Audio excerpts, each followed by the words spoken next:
and their own nation's blamelessness and its well-grounded justification for sending its armed forces into combat.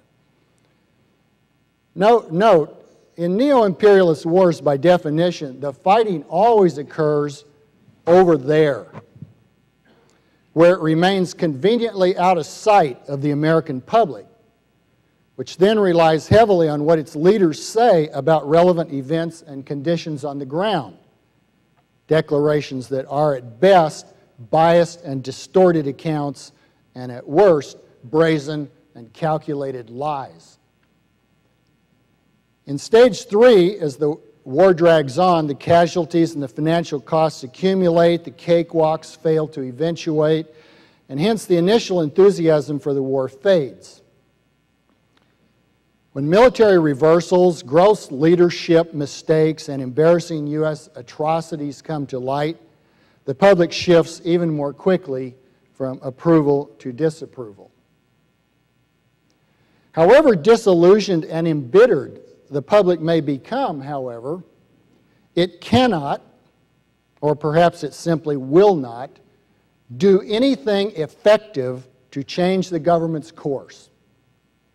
Even if the war-making president is chased from office, as Lyndon Johnson was, in effect, in 1968, his successor may simply continue the U.S. engagement, as Richard Nixon did for many years, widening the war in the process. Once the U.S. government goes to war, the public is simply stuck with it, because in this country, the public will not actually rebel against the government, and nothing short of rebellion can ensure an affirmative government response to the public's preferences. We all know that the public for years now has been overwhelmingly opposed to retaining the American troops in Iraq, but so far as I can tell, that has had absolutely no effect whatsoever on political actions. No president will admit that his decision to undertake the war was a mistake from the get-go. Notice, for example, George W. Bush's complete, intractable dismissal of every sort of public disapproval of his war in Iraq, despite polls that show huge drops in support for the war and in approval of his leadership, and despite the Democratic takeover of the House and Senate in the midterm elections of 2006. He continued to order the armed forces to fight, and they continued to obey. In our system of government, no one can stop this hell-bent Caesar. People can only hope that when his term expires, he will actually step down, and that his successor will set a new course, as Dwight Eisenhower did in 1953. In general, however, to repeat my earlier point, only when the ruling political elites conclude that their personal interests, and of course the interests of the special interest coalition that props them up financially, will suffer if the war is continued, will they act decisively to end it on the best terms available. Thus does stage 4 finally arrive, bringing the general public a sense of relief, although in the higher political circles, leaders and strategists always launch into finger-pointing and blame-casting with regard to who lost China this time around. We see that beginning already. These characteristic stages of U.S. neo-imperialist war are not merely descriptive, but also reflect the political logic of the U.S. system of government. Most important, they arise from what I call the reality of rule, which is to say, from the governments effectively having gone to war permanently against the bulk of the American people, as well as episodically against unfortunate groups of foreigners in the Third World, where the U.S. government seeks to establish or maintain its hegemony.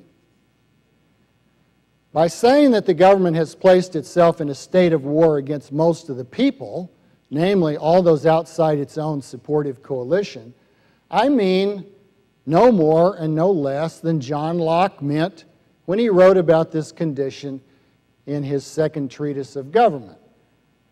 And I'll quote a passage. Whenever the legislators endeavor to take away and destroy the property of the people, by which Locke means lives, liberties, and estates, and to reduce them to slavery under arbitrary power, as done most recently in this country by the Military Commissions Act of 2006, they put themselves into a state of war with the people, who are thereupon absolved from any further obedience. The same holds true also concerning the Supreme Executor, who, having a double trust put in him, both to have a part in the legislative and the supreme execution of the law, acts against both when he goes about to set up his own arbitrary will, which we now call the inherent powers of the presidency, as the law of society.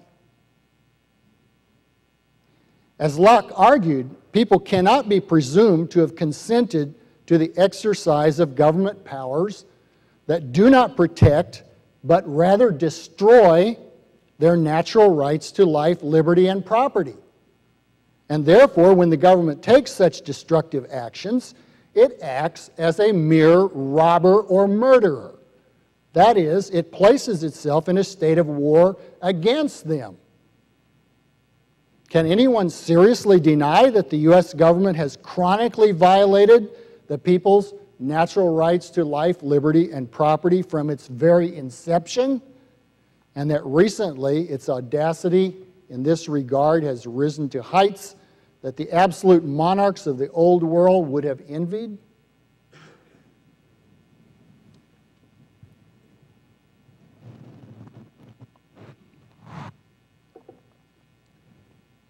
Because the government is always in a state of war against most of the people, whom it exploits and torments for the profit or pleasure of its supporting coalition, it invariably finds that as the immediate fear and knee-jerk nationalism of stage 2 wear away, the people come to see more and more plainly that they are being sacrificed on the altar of their rulers' ambition, folly, and corruption. They understand increasingly that they are being made to play the patsy for the reptilian creatures who control the government. In short, they begin to see, as F.A. Hayek warned in The Road to Serfdom, that under a system of unchecked government powers, the worst really have got on top, and that the masses down on the bottom are in danger of suffocation under the crushing weight of gross, impudent oppression. Yet, notwithstanding this growing awareness, the people have been so deeply conditioned and so callously propagandized to equate loyalty to country and loyalty to the government that they hesitate to act vigorously in their own self-defense. Many fall for cheap tricks that divert their attention or shift the blame for their troubles onto socially marginalized or unpopular groups, such as currently immigrants and Muslims. They are also bombarded ceaselessly with official disinformation, which the cooperative mainstream news media dish out in ample servings each hour of each day. The government, we are told, has never made any serious mistakes, and if it ever should err, it will do so only with the best of intentions. Holding actions of this sort help the government to retard the growth of public resentment against its crimes as stage 3 drags on.